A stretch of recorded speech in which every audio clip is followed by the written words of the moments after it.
ಪುಟ್ಟಿ, ಯಾಕ್ಬಿಟ್ಟು ಇಷ್ಟು ಬೇಜಾರಲ್ಲಿ ನಿಂತಿದ್ಯಾ?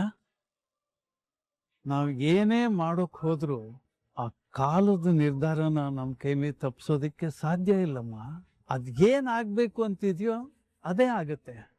ಇದ್ರ ಬಗ್ಗೆ ಹೆಚ್ಚು ಯೋಚನೆ ಮಾಡಕ್ ಹೋಗ್ಬೇಡಮ್ಮ, ಬಿಟ್ಟಾಕು. ಹಾಗಾದ್ರೆ ಅಮ್ಮನ ಆಶ್ರಮದ ಕನ್ಸು? ಯಜಮಾನ ಯಜಮಾನ ನೋಡಿ, ದಿನ ಬೆಳಗಾದ್ರೆ ಆವಾಜ್ ಹಾಕೊಂಡು ರಿಯೋ ಸಾದರ್ನ ತುಳ್ಕೊಂಡೆ ಇಲ್ಲಿ ಬಂದು ಕೂತಿರೋದು. ಸೈನ್ ಮಾಡ್ಬಿಟ್ಟು ಹೋಯ್ತಾ ಇರಿ. ನನಗೂ ಪೊಲೀಸು ಕಾನೂನು ಎಲ್ಲ ಗೊತ್ತಿದೆ. ನೀವ್ ಹೇಳ್ತಾ ಇರೋದು ನಮಗೂ ಗೊತ್ತು. ಈ ಪ್ರಾಜೆಕ್ಟ್ ಇಂದ ಎಷ್ಟು ದೊಡ್ಡ ದೊಡ್ಡ ಆಫೀಸರ್ಸ್ ಇದಾರೆ, ಮಿನಿಸ್ಟರ್ಗಳಿದ್ದಾರೆ. ಅದೆಲ್ಲ ನಿಮಗ್ ಗೊತ್ತಾದ್ರೆ ನಡ್ಗೋಗ್ತೀರಾ? ಹಿಂದೆ ದೊಡ್ಡವ್ರು ಇದಾರೆ ಅಂದಿದ ತಕ್ಷಣ ಭಯ ಬೀಳ್ತೀವಿ ಅನ್ಕೊಂಡಿದ್ಯಾ? ನಿಮ್ ಹಾಗೆ ತುಳಿಯಕ್ ಬಂದವ್ರನ್ನ ಮೆಟ್ಟಿ ನಿಂತು ದಾರಿ ಗಡ್ಡ ಬಂದವ್ರಿಗೊಂದ್ ಗತಿ ಕಾಣ್ಸಿನೆ ಇಲ್ಲಿ ನಿಂತಿರೋದು. ನಿಮ್ಮನ್ನ ಮೇಡಮ್, ಒಂದ್ ನಿಮಿಷ. ರಾತ, ಇವ್ರುಗಳು ಯಾಕೋ ನಿಮ್ ಮಾತನ್ನ ಕೇಳ್ತಾ ಇಲ್ಲ. ನೀವ್ ಎಸ್ ಅಂದ್ರೆ 2 ನಿಮಿಷದಲ್ಲಿ ಮ್ಯಾಟರ್ನ ಸೆಟಲ್ ಮಾಡ್ತೀನಿ. ಧಾರಾಳವಾಗಿ ಹೋಗು ರಾಘು. ನೀವ್ ಸ್ಟೈಲಲ್ಲೇ ಇದನ್ನ ಸೆಟ್ಲ್ ಮಾಡ್ಬಿಡು. ಹೋಗು.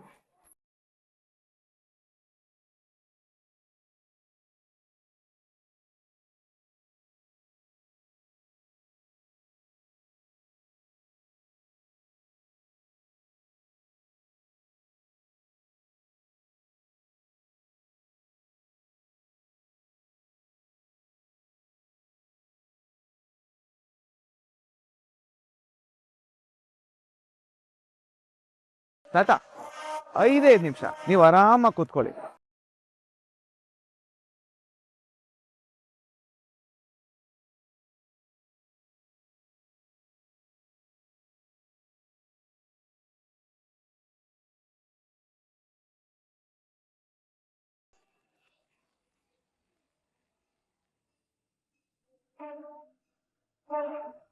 ಮೇಡಮ್, ಏನೋ ನೀನೇನ್ ದೊಡ್ಡ ಹೀರೋನಾ? ಯಾಕೆ ರೌಡಿ ಸರ್? ನಾನು ಹಾಗೆ ಕಾಣಿಸ್ತಿಲ್ವಾ? ಓಹೋ, ನೀನು ಆ ಫೀಲಿಂಗ್ ಇಲ್ಲಿ ಇದೆಯಾ ಅನ್ನೋ? ಫೀಲಿಂಗ್ ಅಲ್ಲ ಸರ್, ನಾನು ಹೀರೋ. ಓ, ಹಾಗಿದ್ರೆ ಏನ್ ಮಾಡ್ತೀಯಾ? ನಮ್ಮನ್ನೆಲ್ಲ ಹೊಡಿತೀಯಾ?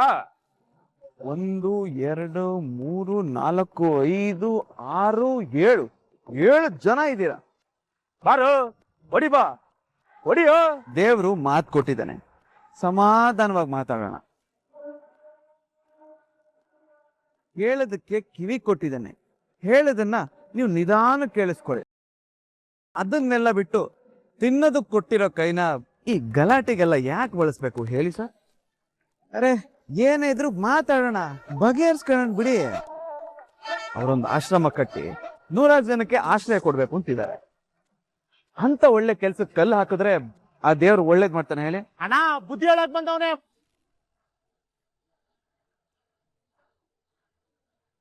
ಆಯ್ತು, ಹಾಗೆ ಅನ್ಕೊಳ್ಳಿ ಸರ್. ಸುಮ್ಮನೆ ಯಾಕೆ ಗಲಾಟೆ ಎಲ್ಲ? ಜೀವನದಲ್ಲಿ ಎಷ್ಟೇ ಇದ್ರು ಸತ್ತಾಗ ನಾವು ನೀವು ಓದ್ಕೊಂಡು ಹೋಗ್ತೀವ? ಇಲ್ಲ ತಾನೆ. ಜೊತೆಗೆ ಹಿರಿಯರ್ ರಿಕ್ವೆಸ್ಟ್ ಮಾಡ್ಕೋತಿದಾರಲ್ವಾ, ಅಟ್ಲೀಸ್ಟ್ ಅವ್ರ ವಯಸ್ಸಿಗಾದ್ರೂ ಮರ್ಯಾದೆ ಕೊಟ್ಬಿಟ್ಟು ಹೋಗ್ಬಿಡಿ ಸರ್. ಮೇಡಮ್, ನೋಡಿದ್ರಾ, ಆ ರೌಡಿ ಸರ್ ತುಂಬಾ ಒಳ್ಳೆಯವರು. ಪ್ರೀತಿಯಿಂದ ಹೇಳಿದ್ದನ್ನ ಎಷ್ಟು ಸಮಾಧಾನವಾಗಿ ಕೇಳ್ತಿದ್ದಾರೆ. ಆಟ ಅರ್ಧ ಆಗಿದ್ರೆ ಮುಗಿಸ್ಬಿಟ್ಟು ಬೇಗ ಎದ್ದೋಗ್ಬಿಡಿ ಸರ್. ತಾತ, ಹೋಗ್ತಾರೆ. ಏ, ಇಲ್ಲಿ ನೋಡ್ರು, ಅಣ್ಣ ಫೈಟ್ ಮಾಡಕ್ ಬರ್ತಾವನೆ ಅಂತ ಅನ್ಕೊಂಡ್ರೆ ರಿಕ್ವೆಸ್ಟ್ ಮಾಡ್ತಾವನೆ. ಅಣ್ಣ, ನಿನ್ನ ನೋಡಿ ಭಯ ಬಿದ್ದೋಗೋಣ ಹುಡುಗ. ಹಾಗೆ ತಿಳ್ಕೊಳ್ಳಿ ಸರ್, ಪರವಾಗಿಲ್ಲ. ಆದ್ರೆ ಈ ಜಾಗದಿಂದ ಹೋಗಿ ಸರ್. ಹೋಗ್ಲಿಲ್ಲ ಅಂದ್ರೆ ಏನೋ ಮಾಡ್ತೀಯ ಮರಿ? ನಾನು ಇಷ್ಟೊಂದು ರಿಕ್ವೆಸ್ಟ್ ಮಾಡಿದ್ರು ನೀವು ಕೇಳಲಿಲ್ಲ ಅಂದ್ರೆ ನನ್ನ ಹತ್ರ ಕೊನೆ ಅಸ್ತ್ರ ಇದೆ, ಅದನ್ನ ಬಳಸ್ಬೇಕಾಗುತ್ತೆ. ಏನದು?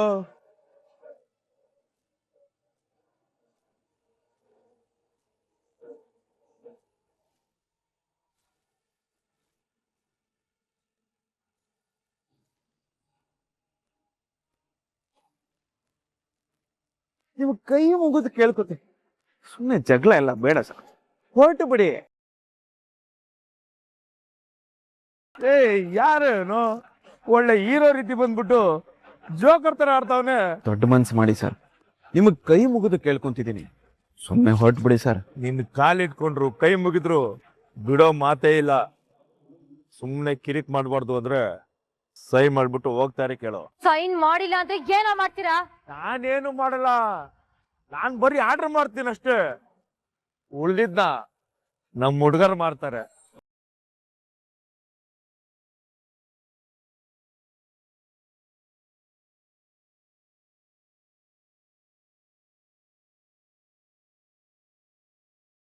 Raghu sir, Raghu sir, Raghu sir, sir ನಿಂತ್ಕೊಳ್ಳಿ ಸರ್.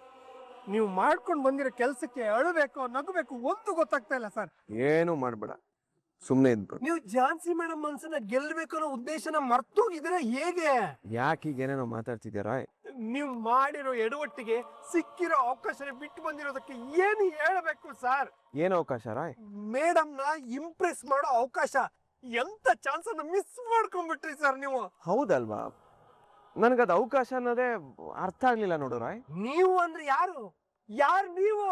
ಹೌದು, ನಾನ್ ಯಾರು? ರಾಘವೇಂದ್ರ ಸರ್ ನೀವು. ಅಂದ್ರೆ ಝಾನ್ಸಿ ಮೇಡಮ್ ಗಂಡ, ಅವ್ರು ನಿಮ್ ಹೆಂಡತಿ. ಅದಕ್ಕೆ ಏನ್ ಸರ್ ಅಂತ ಪರಿಸ್ಥಿತಿ ನಿಮ್ ಕೋಪನೇ ಬರ್ಲಿಲ್ವಾ? ಕೋಪ ಬಂದ್ರೆ ಏನ್ ಮಾಡಕ್ಕಾಗತ್ ರಾಯ್? ಈ ಮಾತ್ ನೀವ್ ಹೇಳ್ತಾ ಇದ್ದೀರಾ, ನಿಜವಾಗ್ಲೂ ನಿಮ್ ಬಾಯಿಂದನೇ ಬರ್ತಾ ಇದೀಯಾ? ನಾನೇ ಹೇಳ್ತಿರೋದು ರಾಯ್. ಕೋಪ ಮಾಡ್ಕೊಂಡು ನಾನೇನ್ ಮಾಡ್ಬೇಕಿತ್ತು? ಅಲ್ಲಿ ಮೇಡಮ್ ಬಗ್ಗೆ ಯಜಮಾನ್ರ ಬಗ್ಗೆ ಅಷ್ಟೆಲ್ಲ ಮಾತಾಡಿದ್ರು, ಕೇಳಿಸ್ಕೊಂಡು ಅದ್ ಹೇಗ್ ಸುಮ್ನೆ ಇದ್ರಿ? ಅದು ಅಲ್ಲದೆ ನೀವು ಮೇಡಮ್ ಗಂಡನಾಗಿ ಆ ಮನೆ ಅಳಿಯನಾಗಿ ಅದೆಲ್ಲ ಹೇಗ್ ಸರ್ ಸಹಿಸ್ಕೊಂಡ್ರಿ? ಗಂಡ ಅಳಿ ಅಂದ್ರೆ ಏನು? ನನ್ ಜವಾಬ್ದಾರಿ ಏನು ಅಂತ ಗೊತ್ತಾರ? ಇನ್ನೇನ್ ಸರ್, ಹೆಂಡತಿನ ಕಣ್ಣಿನ ರೆಪ್ಪೆ ತರ ಕಾಯನು, ಮನೆಯವ್ರ ಸುರಕ್ಷತೆ ಬಗ್ಗೆ ಕಾಳಜಿ ವಹಿಸೋನು. ಎಸ್, ನಾನು ಅವ್ರನ್ನ ಸೇಫ್ ಆಗಿ ಕರ್ಕೊಂಡು ಬಂದಿದ್ದೀನಲ್ಲ ರಾಯ್. ಆದ್ರೆ ಅವ್ರು ಅಷ್ಟೆಲ್ಲ ಮಾತಾಡಿದ್ನ ಕೇಳಿಸ್ಕೊಂಡು ಸುಮ್ಮನೆ ಬಿಟ್ಟು ಬಂದಿದ್ರಲ್ಲ ಸರ್. ಮತ್ತಿನ್ನೇನ್ ಮಾಡ್ಬೇಕಿತ್ತು? ಅದೇ ಸೇಫ್ ಗಾರ್ಡ್ ಮಾಡ್ಬೇಕಿತ್ತು, ನೀವು ಹೀರೋ ಆಗ್ಬೇಕಿತ್ತು. ಒಬ್ಬ ಹೀರೋ ಅಂದ್ರೆ 4 ಜನನ್ನ ಹೊಡೆಯೋನಲ್ಲ, ತನ್ನವ್ರನ್ನ ಕಾಪಾಡ್ಕೊಳ್ಳೋನು. ಒಬ್ಬ ಗಂಡನಾಗಿ ಹೆಂಡತಿನ ಮತ್ತೆ ಮೊಮ್ಮಗನ್ ಸ್ಥಾನದಲ್ಲಿ ನಿಂತ್ಕೊಂಡು ತಾತನ್ನ ಸೇಫ್ ಆಗಿ ಮನೆ ಕರ್ಕೊಂಡ್ಬರೋದು ನನ್ನ ಪ್ರಿಯಾರಿಟಿ ಆಗಿರುತ್ತೆ ಹೊರತು ಅವ್ರ ಪ್ರಶ್ನೆಗೆ ಉತ್ತರ ಕೊಡೋದಲ್ಲ, ಆಕ್ಷನ್ಗೆ ರಿಯಾಕ್ಷನ್ ಮಾಡೋದಲ್ಲ. ಅದಕ್ಕೆ ನನಗೆಷ್ಟೇ ಕೋಪ ಬಂದ್ರು ಹಲ್ ಕಚ್ಕೊಂಡ್ ಬಂದೆ. ನೀವ್ ಹೇಳೋದೆಲ್ಲ ಓಕೆ, ಆದ್ರೆ ಮೇಡಮ್ ನಿಮ್ ಬಗ್ಗೆ ಈಗ ಏನ್ ತಿಳ್ಕೊಂಡಿರಲ್ಲ ಹೇಳಿ? ಮೇಡಮ್ ಏನು ಅನ್ಕೋತಾರೆ ಅಂತ ನಾನು ಆ ಜಾಗದಲ್ಲಿ ಆವೇಶ ಪಟ್ಟು 4 ಜನದ ಮೇಲೆ ಕೈ ಮಾಡ್ದೆ ಅಂತಾನೆ ಇಟ್ಕೋ.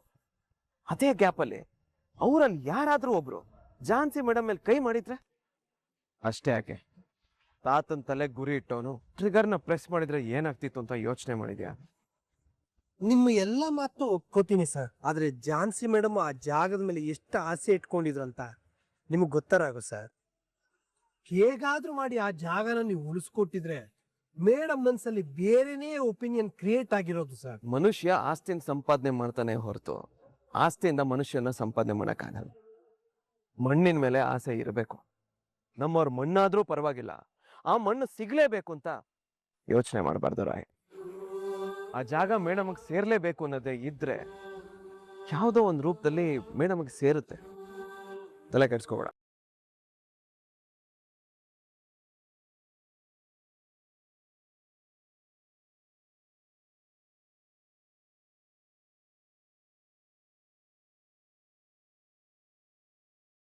ಪುಟ್ಟಿ, ಯಾಕ್ಬಿಟ್ಟು ಇಷ್ಟು ಬೇಜಾರಲ್ಲಿ ನಿಂತಿದ್ಯಾ? ನಾವು ಏನೇ ಮಾಡೋಕ್ ಹೋದ್ರು ಆ ಕಾಲದ ನಿರ್ಧಾರನ ನಮ್ಮ ಕೈ ಮೇಲೆ ತಪ್ಪಿಸೋದಿಕ್ಕೆ ಸಾಧ್ಯ ಇಲ್ಲಮ್ಮ. ಅದೇನಾಗಬೇಕು ಅಂತಿದ್ಯೋ ಅದೇ ಆಗುತ್ತೆ. ಇದ್ರ ಬಗ್ಗೆ ಹೆಚ್ಚು ಯೋಚನೆ ಮಾಡಕ್ ಹೋಗ್ಬೇಡಮ್ಮ, ಬಿಟ್ಟಾಕು. ಹಾಗಾದ್ರೆ ಅಮ್ಮನ ಆಶ್ರಮದ ಕನ್ಸಾಗಿ ಉಳಿಲಿ ಅಂತ ಹೇಳ್ತಿದ್ಯಾ ತಾತ? ಕನಸು ನನಸಾಗಿಲ್ಲ ಅಂತ ಕನಸು ಕಾಣೋ ಕಣ್ಣನ್ನೇ ಕಿತ್ಕೊಳಕ್ ಆಗತ್ತಮ್ಮ. ದೇವ್ರು ಅಂತ ಒಬ್ಬ ಇದಾನಮ್ಮ, ಕೆಲವು ಸಾರ್ತಿ ಆಗೋ ಅನಾಹುತನ ತಡೀತಾನೆ, ಅದವನ್ ಕರ್ತವ್ಯ. ಅವನು ಅನಾಹುತನ ತಡ್ದಿಲ್ಲ, ಅಮ್ಮನ ಆಸೆನ ಕೊಂದಿದ್ದಾನೆ. ಸತ್ತಿರೋ ಅಮ್ಮನ ಹೆಸರಲ್ಲಿ ಆಶ್ರಮ ಕಟ್ಬೇಕು ಅಂತ ಬುನಾದಿ ಹಾಕ್ಬೇಕು ಅನ್ಕೊಂಡೆ, ಆದ್ರೆ ಸಮಾಧಿ ಮಾಡಿದಾನೆ. ನಿನಗೆ ಹೇಗಮ್ಮ ಹೇಳಿ? ನಿನ್ಗೆ ಯಾವ ತರ ಅರ್ಥ ಮಾಡಿಸ್ಲಿ? ನನಗೆ ಗೊತ್ತಾಗ್ತಾ ಇಲ್ವೇ? ನೀವ್ ನನ್ನಿಂದ ಏನು ಮುಚ್ಚಿಡ್ತಿಲ್ಲ ತಾನೆ? ನೋಡಮ್ಮ, ನಿನ್ನ ಅಮ್ಮ ಅಪ್ಪ ಝಾನ್ಸಿ, ಏನಮ್ಮ ಮುಚ್ಚಿಡ್ತಾರೆ? ಮುಚ್ಚಿಡೋದಕ್ಕೆ ಏನಿದೆ ಹೇಳು? ನೀನು ಬೇಜಾರು ಮಾಡ್ಕೊಂಡಿದ್ಯಲ್ಲ, ಅದಕ್ಕೆ ಎಲ್ಲ ಸಮಾಧಾನ ಮಾಡ್ತಿಕ್ ನೋಡ್ತಾ ಇದಾರೆ ಅಷ್ಟೆ. ಇಲ್ಲ ಅತ್ತೆ, ತಾತ ಮನ್ಸಲ್ಲಿ ಏನೋ ಇಟ್ಕೊಂಡು ಒದ್ದಾಡ್ತಿದ್ದಾರೆ, ಅದಕ್ಕೆ ಈ ರೀತಿ ಎಲ್ಲ ಮಾತಾಡ್ತಿದ್ದಾರೆ. ಆಶ್ರಮ ಕಟ್ಟೋ ವಿಚಾರದಲ್ಲಿ ಮೊದ್ಲಿದ್ದ ಆಸಕ್ತಿ ಇವಾಗಿಲ್ಲ. ಇವಾಗ ನಿಂತಿರೋದೇ ಸರಿ ಅನ್ನೋ ರೀತಿ ರಿಯಾಕ್ಟ್ ಮಾಡ್ತಿದ್ದಾರೆ. ಅಂದ್ರೆ ಬೇರೆನೇ ಇದೆ. ಸತ್ಯ ಏನು ಅಂತ ಹೇಳಿ ತಾತ.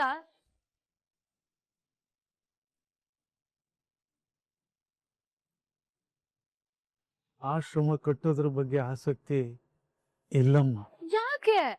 ಯಾಕೆ ಅಂತಂದ್ರೆ ಸುಮಿತ್ರಾ ಸತ್ ಹೋಗಿದ್ದಾರೆ. ಹೌದಮ್ಮ, ಸತ್ತಿರೋ ಅತ್ತಿಗೆಗೋಸ್ಕರ ನೀನೇನ್ ಮಾಡಕ್ ಹೊರಟಿದ್ಯೋ, ಏನಾಗುತ್ತೋ ಅನ್ನೋ ಒಂದು ಭಯ ಕಾಡ್ತಿದೆ ಅಷ್ಟೇ ಅವರಿಗೆ. ಅದಕ್ಕೆ ಅಪ್ಪ ಈಗ ಆಡ್ತಾ ಇದಾರೆ. ಅದ್ ಬಿಟ್ರೆ ಬೇರೆ ಇನ್ನೇನು ಉದ್ದೇಶ ಇಲ್ಲ. ಅವ್ರಗಳನ್ನ ಬಿಡಲ್ಲ ತಾತ. ನಾನ್ ಮಾತ್ರ ಅವ್ರನ್ನ ಸುಮ್ನೆ ಬಿಡಲ್ಲ. ನೋಡಿ, ಇದೇ ಬೇಡ ಅಂತ ನಾ ಹೇಳ್ತಾ ಇರೋದು. ನಿನಗೇನಾದ್ರೂ ಆಗ್ಬಿಟ್ರೆ ಅದನ್ನ ಸಹಿಸ್ಕೊಳಕ್ಕೆ ನನ್ ಕೈಲಾಗತ್ತಾ? ಬಿಟ್ಟಾಕು. ಅದನ್ ಬಿಡಕ್ ಆಗಲ್ಲ ತಾತ. ಅಮ್ಮನ ಆಸೆನೂ ಬಿಡಲ್ಲ. ಹಾಗೆ ಅವ್ರಗಳ್ನು ನಾನ್ ಸುಮ್ನೆ ಬಿಡಲ್ಲ. ಆ ಪೊರ್ಕಿ ನಿನಗ್ ಗನ್ ಹಿಡ್ದಿಲ್ಲ ಅಂದಿದ್ರೆ ಅವ್ರಗಳ್ಗೊಂದ್ ಕತ್ತಿ ಕಾಣಿಸ್ತಿದ್ದೆ. ಅದು ಬಿಡಿ ತಾತ, ಆ ಇದ್ದೆ ಜಾಗು ನಾನ್ ಸನ್ನೆ ಮಾಡ್ದಾಗ್ಲೇ ದೊಣ್ಣೆ ತಗೊಂಡ್ ಆ ಗೂಂಡಾಗ್ ಹೊಡ್ದಿದ್ರೆ ಮಿಕ್ಕಿದವ್ರಿಗೆಲ್ಲ ನಾನ್ ಸರಿಯಾಗಿ ಪಾಠ ಕಲಿಸ್ತಿದ್ದೆ. ಪ್ರಾಣ ಭಯದಿಂದ ಎಲ್ಲಾನು ಹಾಳು ಮಾಡ್ಬಿಟ್ಟ. ನನಗ್ ಬರ್ತಿರೋ ಕೋಪಕ್ಕೆ. Jhansi, stop it. ಅವನೊಬ್ಬ ಯೂಸ್ಲೆಸ್ ಫೆಲೋ. ಅವನ ಬಗ್ಗೆ ಯೋಚನೆ ಮಾಡಿ ನೀನ್ ಇಷ್ಟೊಂದು ಕೋಪ ಮಾಡ್ಕೊಳ್ತಿದ್ಯಲ್ಲಮ್ಮ, ಬಿಟ್ಟಾಕು. ನಿಮ್ ಮಗ ಕೂಡ ಅದೇನೆ. ಕಡೆ ಪಕ್ಷ ಅವನು ನನ್ ಕೈಯಲ್ಲಿ ಆಗಲ್ಲ, ನನ್ ರಿಸ್ಕ್ ತಗೊಳೋದಿಲ್ಲ ಅಂತ ಹೇಳಿ ಸುಮ್ನಾದ. ಆದ್ರೆ ನಿಮ್ ಮಗ ಅಲ್ಲಿ ಹೋಗಿ ಒಳ್ಳೆ ಬಫೂನ್ ತರ ನಿಂತಿದ್ದ.